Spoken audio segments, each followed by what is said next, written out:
Good afternoon and welcome to Grand Rounds. I'd like to take a minute to just introduce our new Director of House Staff Training, Jeff Connors. Jeff, would you please stand up?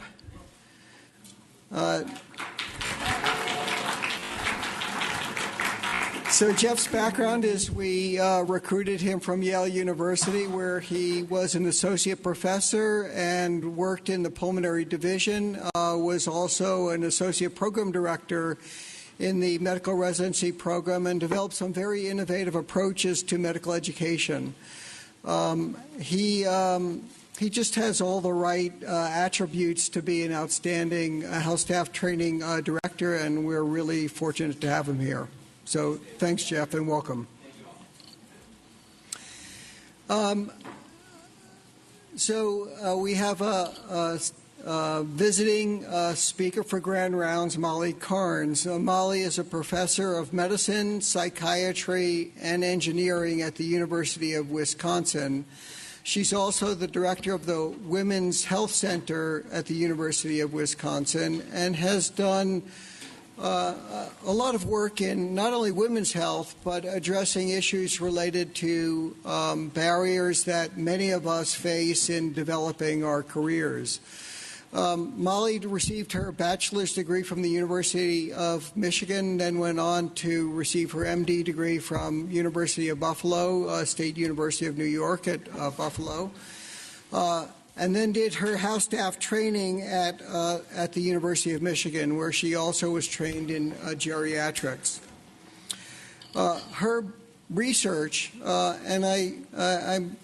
this is actually very rigorous research, has focused on trying to understand the fundamental barriers that are involved in career development in academic medicine, in psychiatry, and also in engineering. And she's written a number of papers and has received funding from the NIH, from the Veterans Administration, and from the National Science Foundation to support this work that has identified key barriers and also critical solutions to addressing these barriers in terms of career development. Her topic of discussion today is going to be on gender bias and career advancement.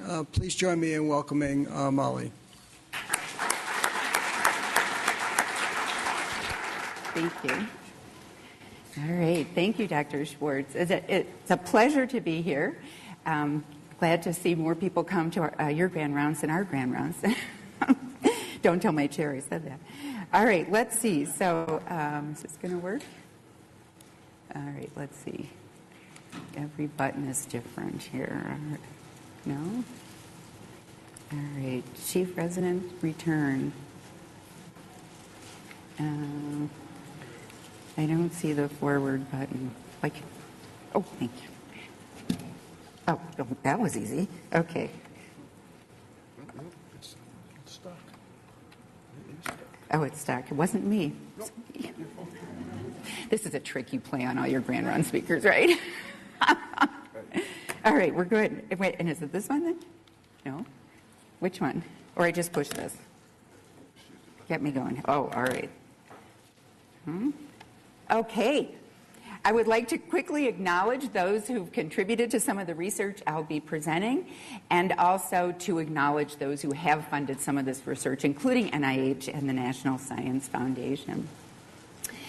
So I'm going to cover today how cultural stereotypes, by their mere existence, can constrain opportunities for advancement in careers in academic science and medicine for people from some groups relative to others. I'll talk about some of our research on stereotype-based implicit bias, looking at text mining and code leadership by medical residents and a video game. And then I'm going to talk about some effective strategies that can be practiced for breaking the bias habit. So there is no doubt that since Title IX was passed in 1972, we have made tremendous progress in this country in opening the doors of all fields of higher education to women. So As an exemplar here is internal medicine, and you can see that that I don't know how to use the pointer, but you can see on the left, about half of medical students are now women, although it's been dropping slightly since 2006. About 40% of internal medicine residents are women. That's been pretty consistent. And I think it's nice to see we don't see a downward bump from residency to assistant professors, but then we do see that women disproportionately drop out at all subsequent career stages. And if we look at ethnic and racial underrepresented minorities, you can see we really haven't even achieved equity at the early pipeline stages. And this, again, is internal medicine as an exemplar, but almost every field of science or engineering or medicine would look the same. So the first question has to be, do we care? Do we care if academic science and medicine is diverse? More women in leadership and more ethnic and racial diversity throughout. And I think you have to conclude that in 2017, the data is irrefutable, that diversity in decision making makes better decisions. And for example, you can look at Scott Page's book, The Difference, How the Power of Diversity Creates Better Groups, Firms, Schools, Societies, chock full of data supporting this contention. And in our country, you need only look at the link between women leaders and advancements in women's health to conclude that women leaders are beneficial. So, for example, after the Civil War, women leaders at that time who were white women who had access to a college education were convening these physiologic societies in their homes, advocating for a variety of healthful practices. And I think we'll all be glad that one of those included abandoning the corset. So just think how much more difficult it would be to do all you have to do and not be able to breathe.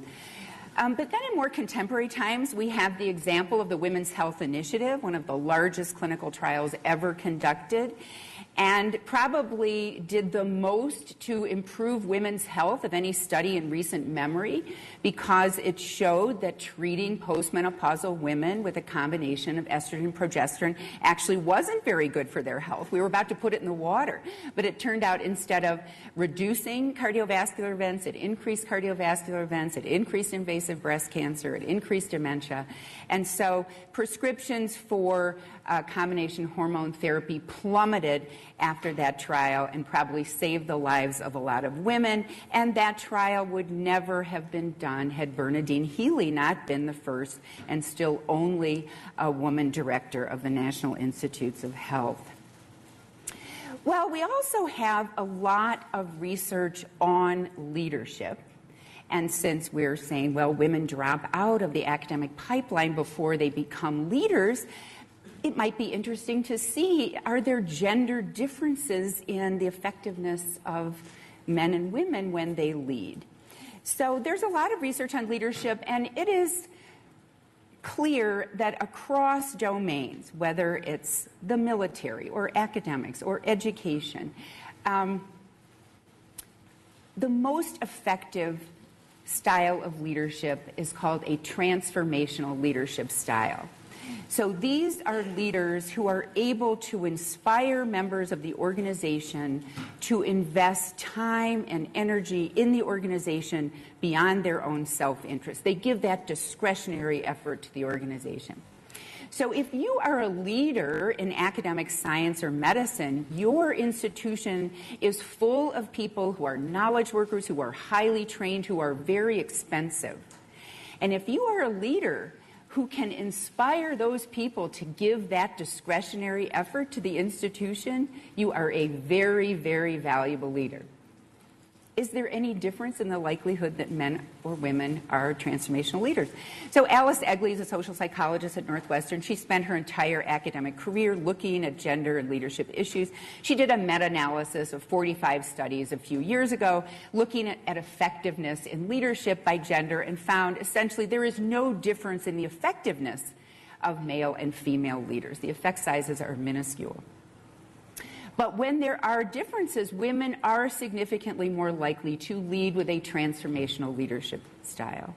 So you can see if we, as an institution, as the institution of academic science and medicine, are doing something that is causing women to drop out of that career pipeline before they even have an opportunity to be a transformational leader, we are really doing a disservice to the future of academic science and medicine. Now, in terms of race, the Lewis Sullivan Report, the Institute on Medicine have clearly stated that if we can increase the ethnic and racial diversity of the healthcare workforce, it will be a very effective intervention in trying to reduce the pervasive health disparities that continue to plague our country.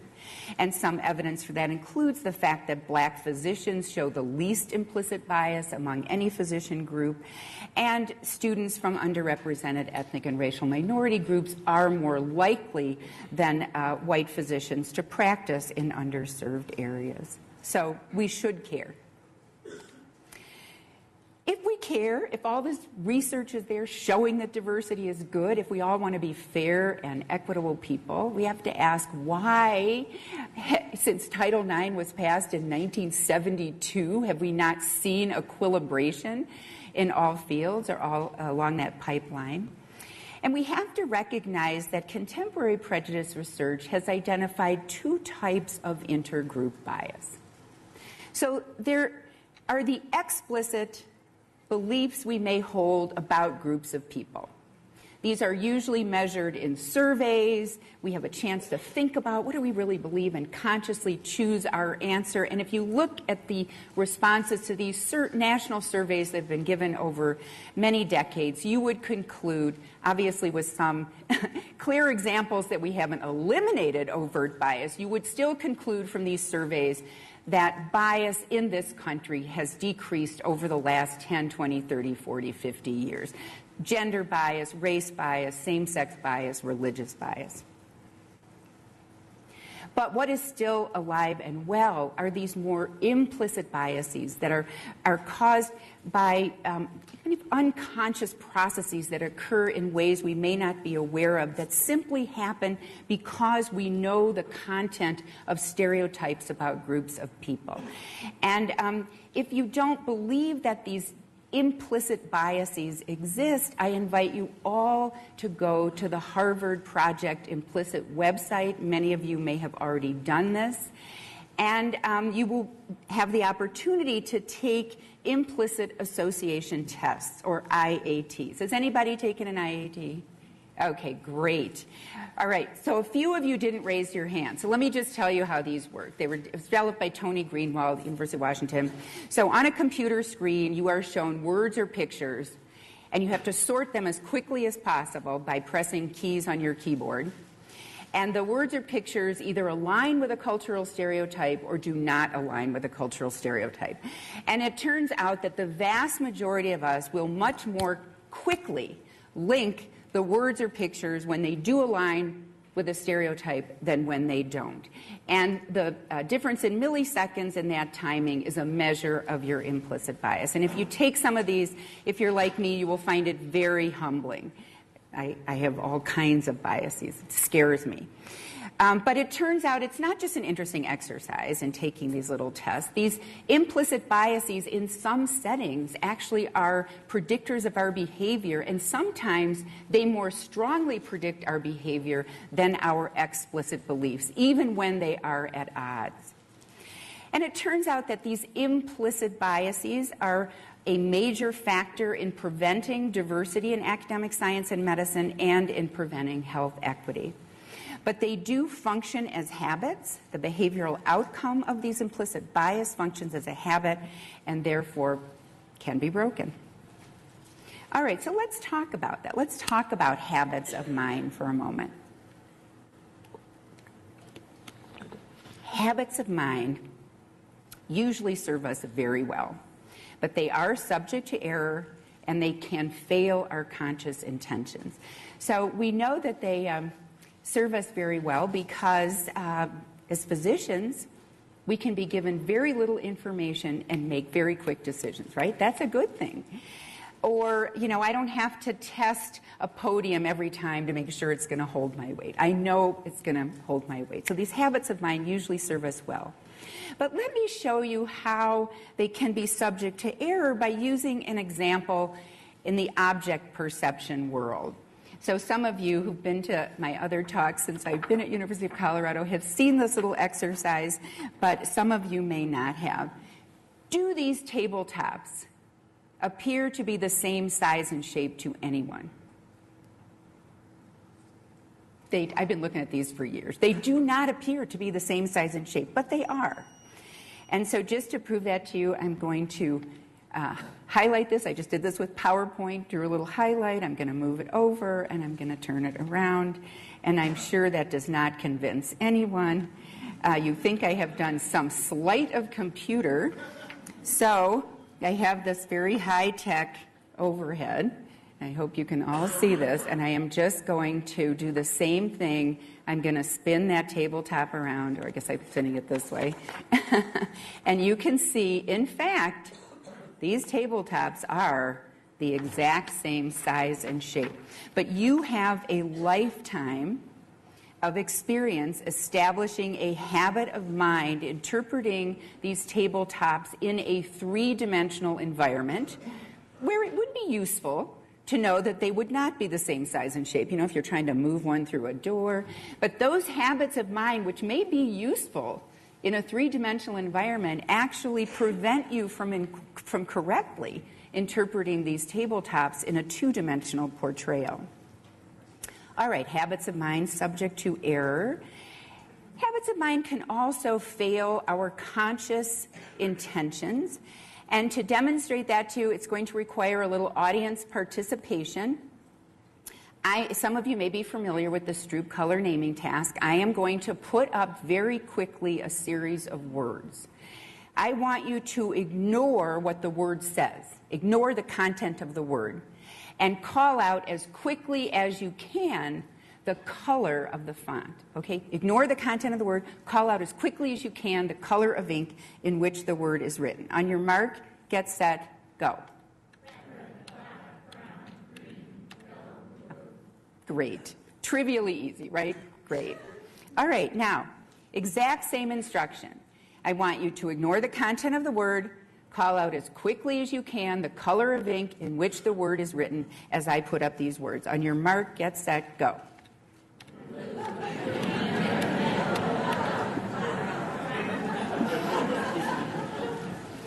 Point made. Because at this time in your life, reading is a habit of mind. It's a good thing. When you're reading all those dense medical articles, it's a good thing. It can help you when you're driving along a highway and you see bridge out.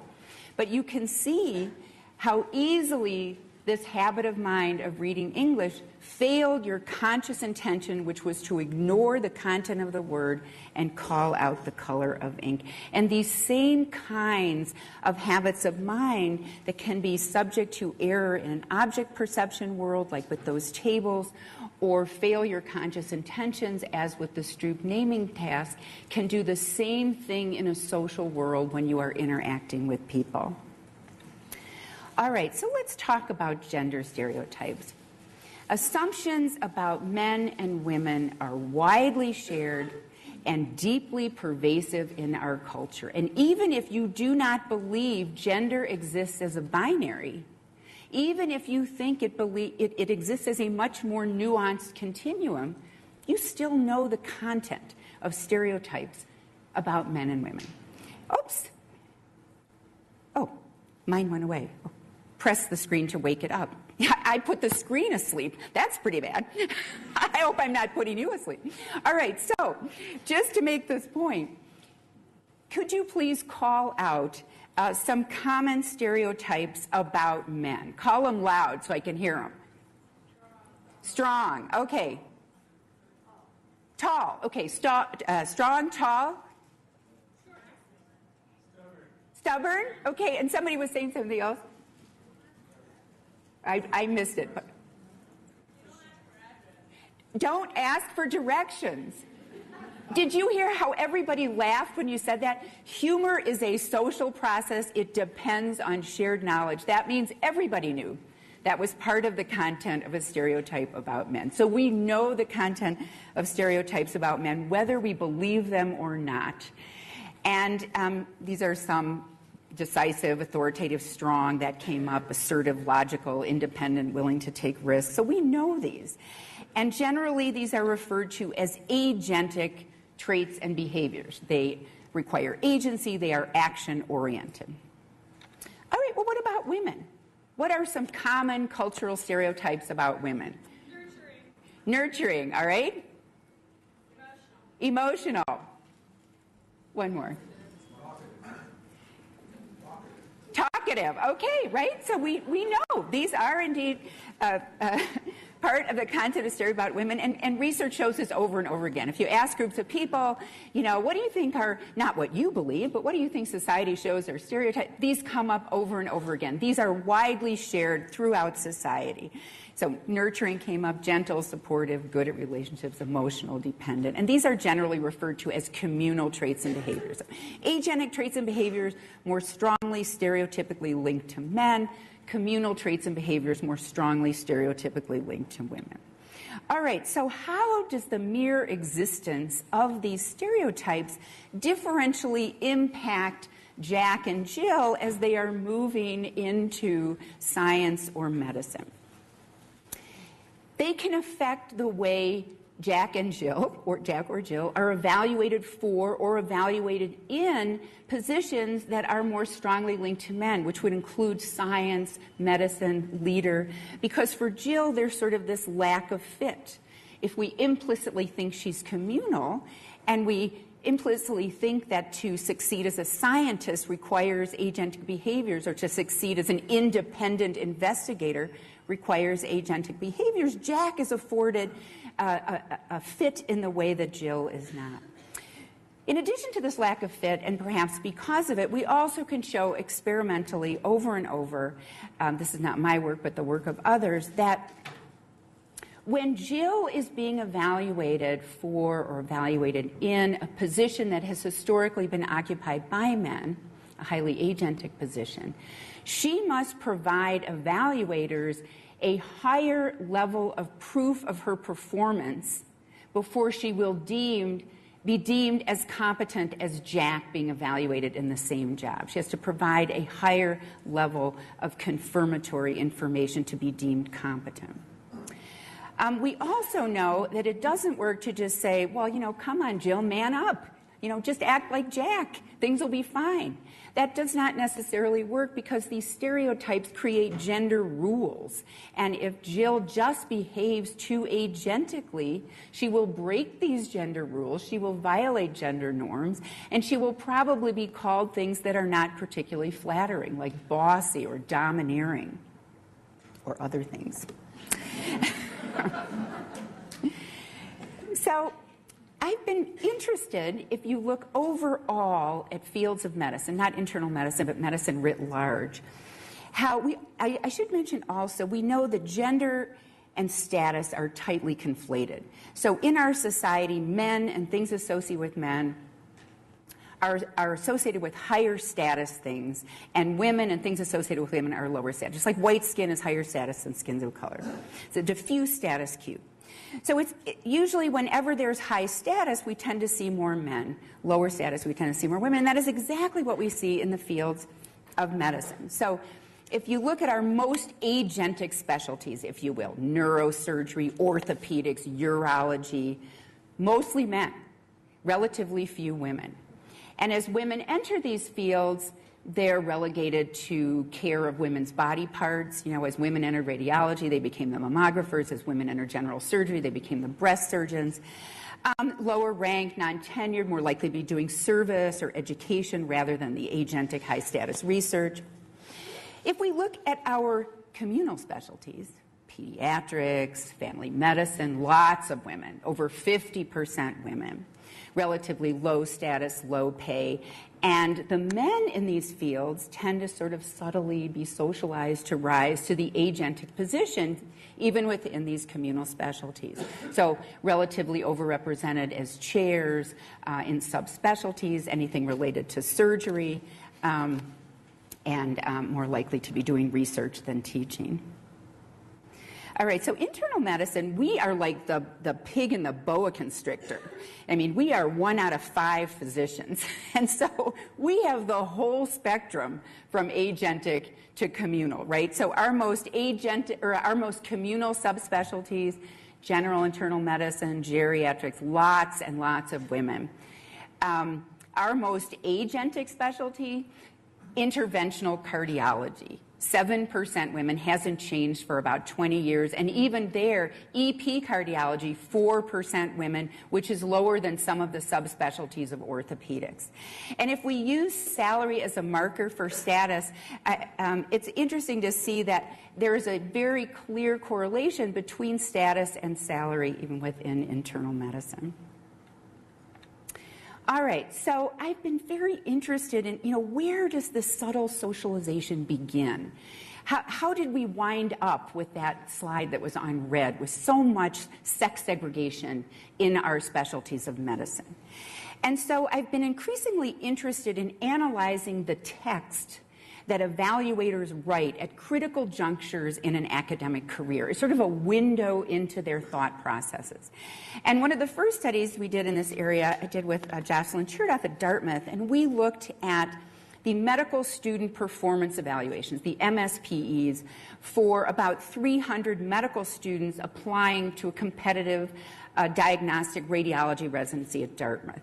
And these are sort of the aggregate dean's letters. And we analyzed the heck out of these. I'm just going to show you one finding that's relevant to that previous slide.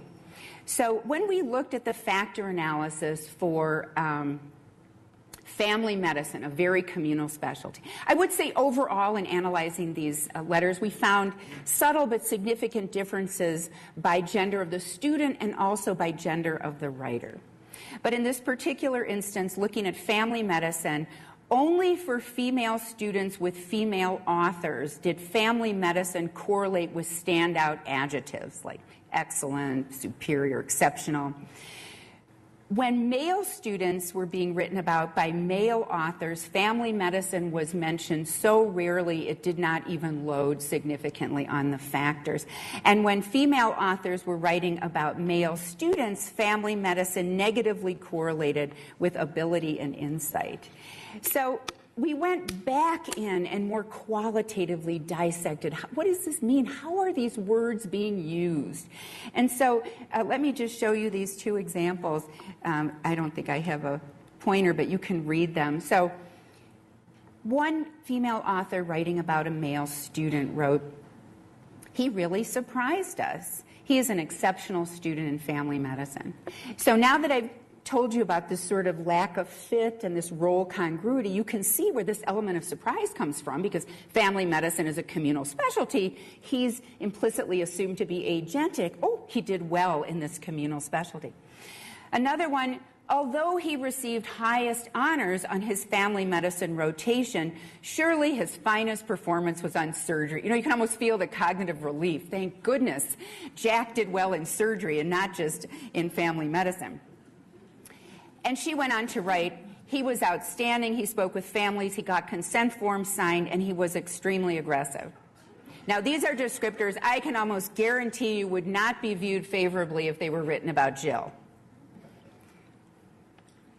Okay, so a number of years ago now, we did a systematic review looking at gender bias in hiring, because hiring is, of course, another very critical juncture in determining whether you are going to be successful or not in an academic career. You've got to get in the door. Excuse me, you have to get in the door. So we looked at all studies with a randomized control design. These are called Goldberg designs, where there's an identical application randomly given a male or female gendered identifier. And they had to have a randomized design. They had to be after Title IX. And we found 27 studies that met our criteria. And of those 24, the hiring was for a high status position. And in 23 of those 24 studies, for the identical application, the male applicant was evaluated more positively for employment. but we included only studies that had evaluation of an intervention. And we found that these interventions in at least one randomized control study were found to mitigate or eliminate that gender bias in a hiring setting. And so since this study was published in 2009, I'm sure you're doing all of these things in your hiring processes here. So the first one, infuse the environment with statements that say research evidence shows there's no gender difference in the ability of men or women to do whatever the role under consideration is. Encourage raters to take adequate time. We know that the use of stereotypes is actually very efficient in decision making, even though it will lead to errors. Avoid abstract descriptors that could prime a male gender. So if you write in your job ad, we are looking for a strong, charismatic leader, somebody with a distinguished career who will bring gravitas to the organization. What mental image pops to mind? Well, these are descriptors that are very abstract. And when you have an abstract term that could potentially be linked to one group over another, your mind will very quickly fill in with what you know. And as I showed you earlier, you know the content of gender stereotypes. So actually, when you think about it, it would be much better for the institution to be more specific about what they mean in terms of a strong, charismatic leader. Because that's such an abstract term. What do you really want? So it might be better off if your search committee say, okay, well, we want somebody who has led a nationally funded research program and had it renewed at least twice. We want somebody who has held a position in their national organization. We want whatever it is, but it's much better to be specific about what you would mean by a strong, charismatic leader. Work for the applicant pool to have at least 25% women. Less than that makes the woman in the pool function as the token minority, which actually enhances stereotypes in decision making. Do not ask about parenthood status. Use structured versus unstructured interview questions. Avoid man-suffix job titles. So in a study by McConnell and colleagues, they found that for the exact same job, if you called it chairman, where man is the semantic prime, versus chair, the participants thought that when it was a chairman, it would require more agentic traits and behaviors to be successful. Use an inclusion versus an exclusion mindset to narrow the list of applicants. So, you know, when you're going from that long short list to that short list, there's two ways of getting there. You can either say, who should we not include from this list, or who should we exclude from this list when we go to the next stage of hiring, or who from this list should we include in the next stage of hiring?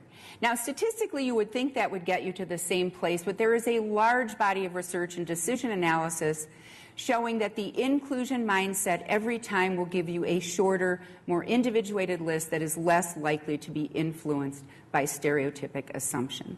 So use an inclusion strategy and implement training workshops for personnel decision makers. All right, another area of interest has been funding, because that is a critical juncture in determining whether people are successful in an academic career.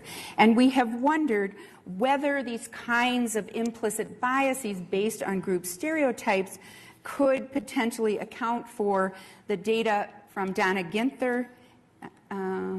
Well, all right, you'll just have to go with me here. So this graph on the left is from Donna Ginther's paper in Science. She found that after controlling for all plausible confounders, black investigators who submit an R01 are 10 percentage points less likely to be funded than white investigators. The blue line is the success rate for black investigators. The other lines are for other ethnic racial groups. If you move over to the graph on the right, these are data from NIH's website. These are data for men and women's success rates for R01s. The bottom, and the dates are 1999 to 2016 along the x-axis. The bottom two lines are men and women applying for a new R01, a type 1. No difference in success rate. The top two lines, which is what fascinates me, is that women going in to renew their R01s for their type 2s have been less likely to be successful than men ever since data has been recorded. You see that gap.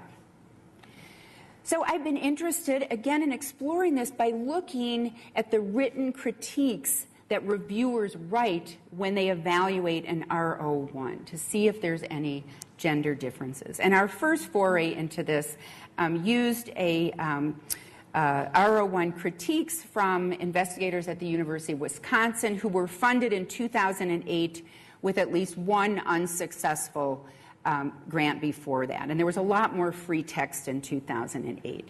So we had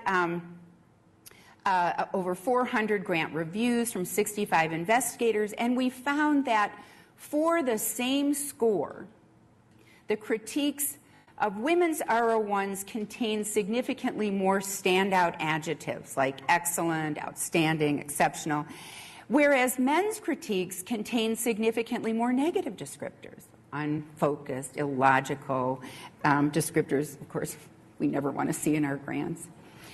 So let me just show you some of the graphic depiction here. So vertical axis is the percent word in the standout adjective category. The grouping of bars, left to right, new investigators, experienced investigators with a type 1, experienced investigators going in for the renewal. And then the bars from left to right are the critiques of male investigators that were unfunded, female investigators unfunded, male investigators funded, female investigators funded. And you can see the biggest difference is in the type 2s, where women have significantly more standout adjectives than their male counterparts, both at the unfunded and funded level. And I thought it was also very interesting that women's critiques show a significant increase in standout adjectives going from unfunded to funded, which I think is sort of logical, right? You would think, well, it's a better grant, it's going to be funded. Interestingly enough, we did not see that bump in men's critiques. They have the same number of standout adjectives in the unfunded or funded. Now, in terms of, so again, this is not an experimental study. This is one site. This is an observational study. But it does build on a body of experimental research that makes one at least wonder, could women be held to a higher confirmatory standard, that is, provide more evidence of their competence before they're deemed competent, in this case, before they're deemed as having fundable research? All right, so let's look at the negative evaluation words. So here we see across the board more negative words for men, again, particularly at the type 2. And again, I thought it was interesting that for women, there is a significant drop in negative words going from unfunded to funded. Men not only had significantly more negative evaluation words, they did not show a drop going from unfunded to funded. So it's interesting because, again, this is an observational study. It's a single site. It was done before the change in the format of the critiques. But just as research shows, women have to provide more evidence of their competence when they are being evaluated in a role that has traditionally been occupied by men, which, scientific leader would be. Men have to provide more evidence of their incompetence in a male-typed role before they will be deemed incompetent because of that role congruity. And so it does make one wonder, could men be held to a higher confirmatory standard for unfunded research? So we are now pursuing this at a national level. If we have written you and asked you to give us your summary statements and you've done it, thank you. If not, could you go in your email trash and send us your summary statements? But we now have about 6,000 summary statements, so we're looking at this more deeply. All right. So what about Jill herself? How could these stereotypes influence Jill? And one way is what Laurie Rudman has called a fear of backlash. So women internalize these gender rules early on, and they learn that they will suffer social reprisals if they violate these norms. And so this causes a fear of backlash. So my colleague, when she was a resident, was in the training for leading codes, for leading cardiopulmonary resuscitative events, because at Madison, just like here, I'm sure the internal medicine residents lead the codes when they're on call. So she was watching the video training, and a woman was leading the code, and the person sitting next to her leans over and says, "She's a bitch." So my colleague decided we always try to turn our anger and frustration into scholarship and research. So she decided to study it, and she interviewed 25 medical residents from 9 programs around the country and did qualitative thematic analysis of the text. And the good thing is nobody thought gender in any way had any influence on the effectiveness of leading a code.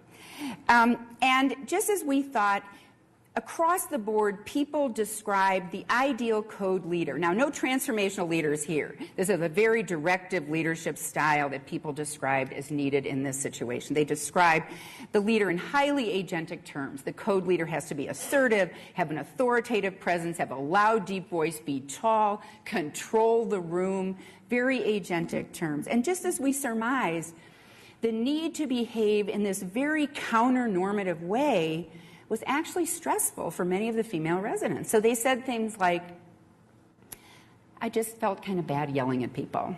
I always turn red. I just try to look authoritative, but it's stressful. You aren't sure if you're going to hurt people's feelings, or if they're going to be hurt, or they're going to be mad about it. Many of them said they were worried they were going to appear bossy. Clearly this fear of backlash. One person said the most important thing, okay, they're bringing somebody back to life, but the most important thing is that when I ask for things, they should not sound like orders. Yeah.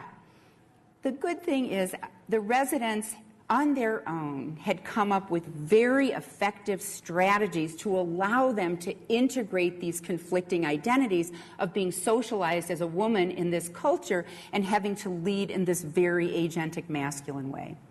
They had given themselves psychological permission to suspend gender norms in the space of a code. So they said things like, that is not a very accepted way to speak to people outside of a code, but I think in that room it's fine. Normally, I'm very much, would you mind putting in a line? In a code, it's a different situation totally. I just drop the formalities and pleasantries. And one woman said she was able to be very directive in a code because she knew she was going to be super apologetic to everyone afterward. Many of the residents talked about the need to affirm their legitimate power in this situation, the importance of wearing the long white coat, having a badge that says resident, announcing I have the code pager. And some talked about the importance of physically adopting a code persona or a code stance in the way they would stand over the bed to make them feel in control. So we thought this work had a lot of implications for resident training. It would be important to provide clear affirmation that research shows no gender difference in the ability to be effective in anything residents do, discuss some of the research on gender norms and implicit bias, and present some strategies that might be useful to help mitigate the potential impact of gender rules. All right, let's turn to a race context. Talked about Jack and Jill. What about Greg versus Jamal? Turns out 70 to 80% of people who take an IAT more strongly associate white faces with pleasant words and black faces with unpleasant words. And that this measured implicit bias predicts things like awkward body language in conversations between a white student and a black student, or a white student and a black experimenter. Interpretation of friendliness and facial expressions, more negative evaluation of a black versus a white individual's ambiguous actions. Inadequate prescription of opioid analgesics in identical clinical vignettes of black versus white patients, and failure to follow treatment guidelines in prescribing thrombolytic therapy in identical vignettes of black versus white patients with acute myocardial infarction. So these implicit biases in a race context are highly consequential. We have harnessed the power of game-based learning to develop a video game called Fair Play to help people address issues of implicit race bias. It is inspired by point-and-click adventure games. Players take the perspective of Jamal Davis, an African-American graduate student. There are 5 chapters, each with goals. So, for example, Chapter 1, the player as Jamal must write a personal statement, find out about funding, select an advisor. And our goal was that the game would provide the player with an authentic experience where they could discover on their own implicit bias and its consequences, but in a very safe space where there would be no social consequences, but hopefully as a means of transformative learning, so they could take what they learn in the game and apply it to the rest of their life. If you are interested in playing the game, you can go to fairplaygame.org and play it yourself. So in the game, there's an almanac, which is a common mechanism in video games. This is to provide just-in-time or on-demand learning. It allows the player to track examples of implicit bias. It provides definitions of terms and citations to relevant literature. So some of the examples of biases that you will encounter as Jamal in Fair Play that could negatively impact an academic career include colorblind racial attitudes. Dr. McNamara, a faculty member, tells Jamal he treats all his students the same, whether they are black, white, or polka dot. This kind of approach has been shown to actually enhance stereotypic bias. It is much better to say we're all better and it's a good thing. We're all different. We're all different and it's a good thing. Okay, tokenism. Jamal was asked to speak on behalf of all black people. Sometimes this is called spotlighting. Racial microaggression, in this one, this is an instance of invalidation. Wall portraits of past department chairs are all white men.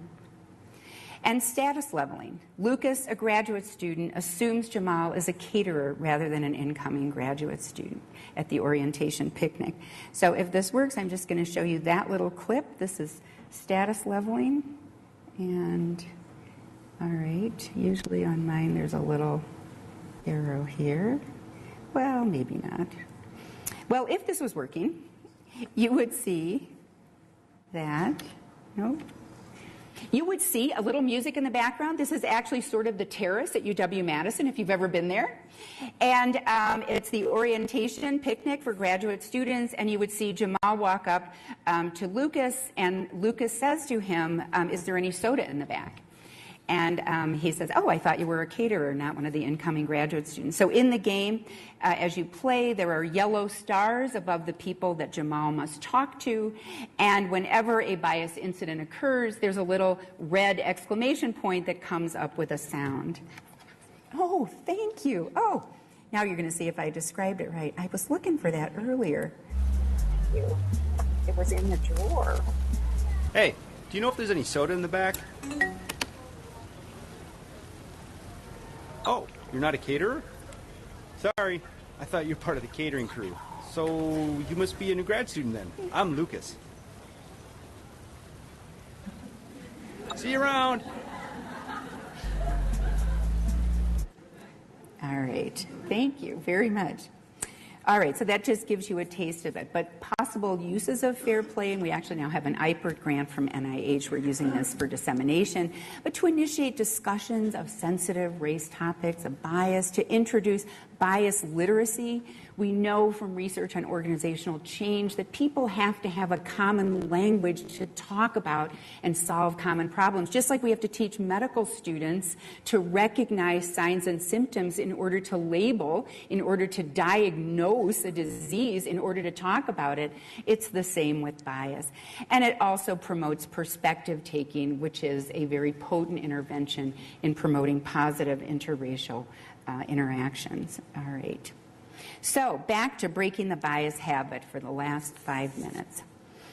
We know, certainly as physicians, habits can be broken, but it takes more than good intentions. It's a multi-step process. It requires awareness, motivation, self-efficacy. You have to be confident you can make a new behavior, that there'll be some positive benefit, and you must practice the new behavior until it becomes habitual.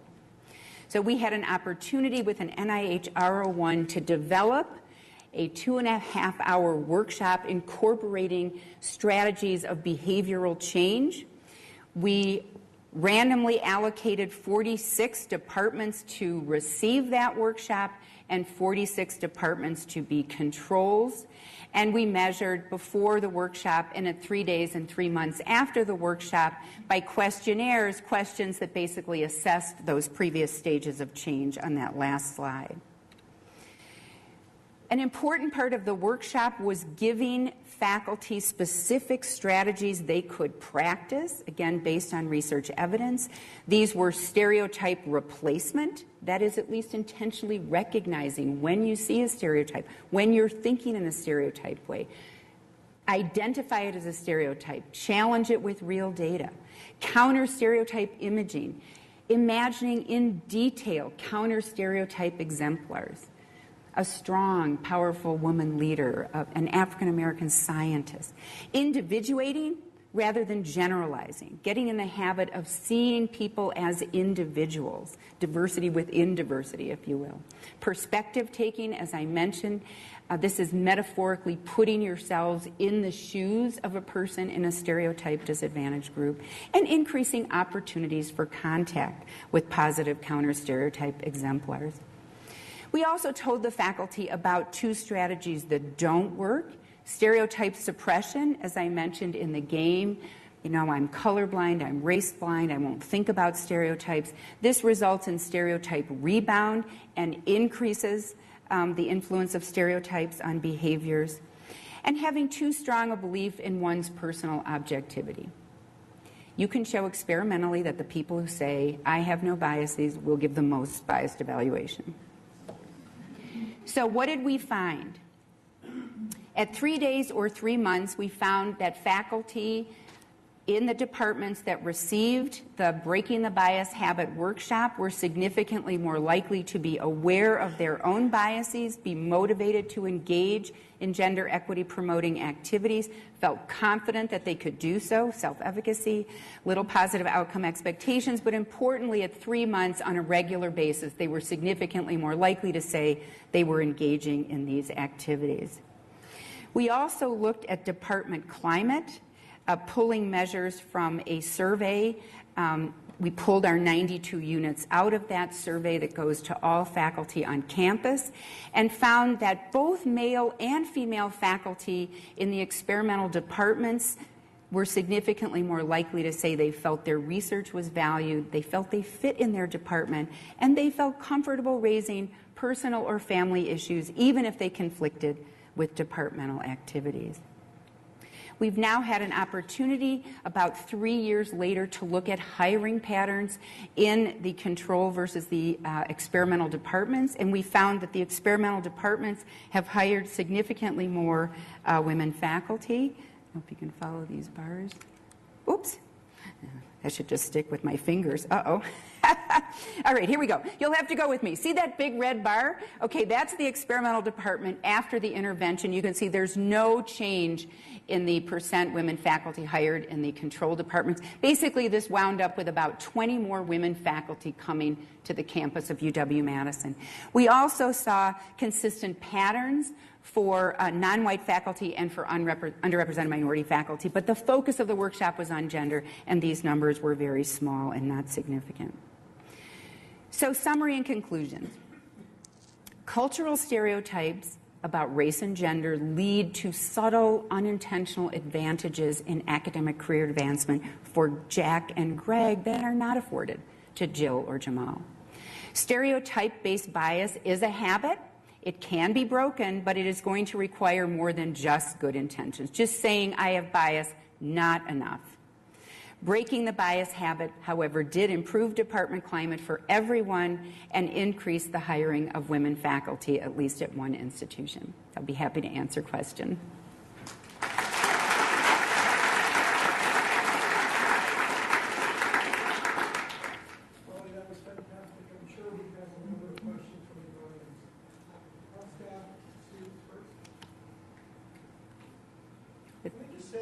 I actually agree with everything you said, Molly. Well, thank you. I'll question whether you should have put urologist at the top of the status.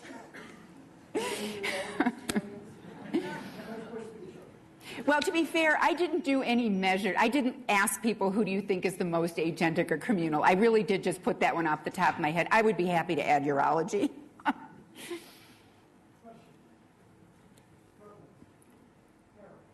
Hi, my name is Jamal Davis. No, I'm just joking. You know, you have no, well, there was some research behind why we chose that name. You have no idea. We were giving this at NIH, and one of the NIH staff people stood up and said, I loved your game, particularly since my son is named Jamal Davis. Well, my real name is Tarek Walker, and I actually do clinical research with David, and your talk was excellent. And I was just curious to know, my question is kind of selfish. I'm actually working on a grant myself, and I was curious to know if there's been any discussion either at the NIH or at other larger funding institutions about blinding reviewers to researchers' ethnicity and gender until we can resolve this bias issue as a means to kind of reduce some of see if those disparities reduce. Yeah. Well, it would seem like that would be the go-to strategy. There's a lot of reasons why that might not work, but you'll be happy to know that Richard Nakamura, who's head of Center for Scientific Review, thank you, at NIH, that basically all grants go through there. They have contracted with somebody to do a large experimental study that is looking at just that. They're going to take a group of grants, they're going to try blinding them and see what happens.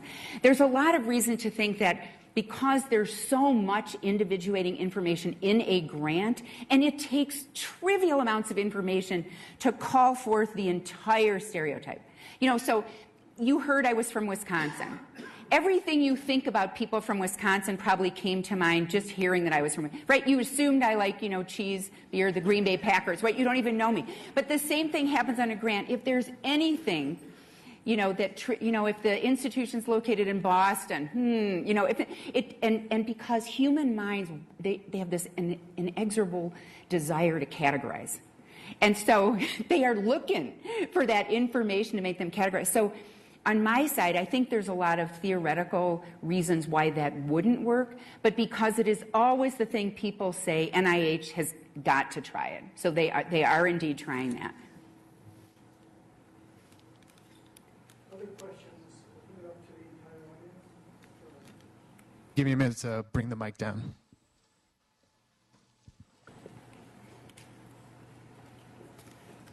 Have you done this kind of bias training for residency program directors at Wisconsin?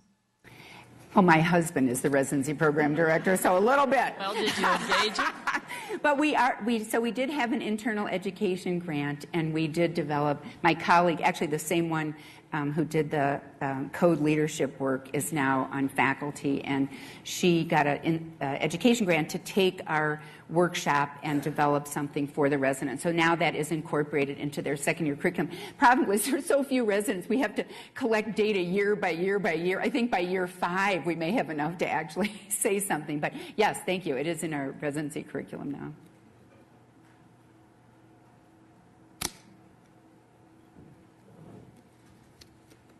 Molly, I just want to congratulate you on your work. Thank you. This work is incredibly important. We've got to get beyond these barriers that make it difficult for us to work together, and most importantly, make it difficult for everyone to actualize their careers. So thank you very much. Thank you. A pleasure to be here.